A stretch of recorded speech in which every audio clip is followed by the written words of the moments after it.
Hello மக்களே, வணக்கம் and welcome to வேதை cuisine.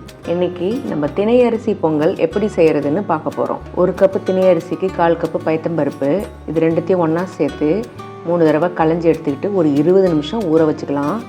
இப்போது ஒரு குக்கரில் எண்ணெய் 2 டீஸ்பூன் எண்ணெய் சேர்த்து பச்சை மிளகா, இஞ்சி துருவல் சேர்த்து தாளிச்சிக்கிட்டு, இது கூட 4-5 மிளகு, 1 டீஸ்பூன் ஜீரகம் சேர்த்து வதக்கிக்கலாம்.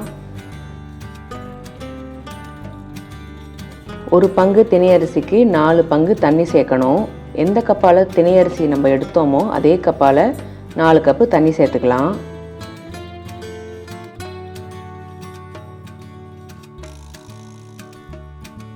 தேவையான அளவு உப்பு சேர்த்துக்கலாம்.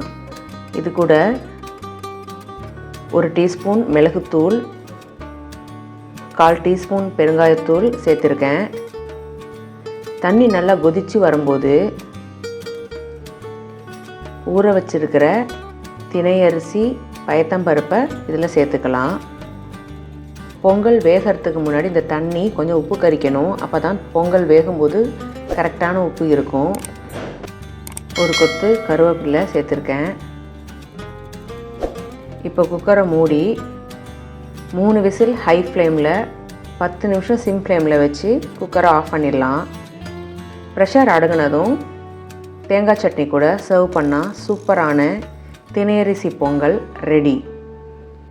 நீங்களும் ட்ரை பண்ணி பாருங்கள். எப்படி இருக்குன்னு மறக்காமல் கமெண்ட் செக்ஷனில் பதிவு பண்ணுங்கள். மேலும் பல சத்தான, சுவையான, சுலபமான உணவு வகைகளுக்கு வேதை குசின் சேனலை சப்ஸ்கிரைப் செய்யவும். நன்றி, வணக்கம்.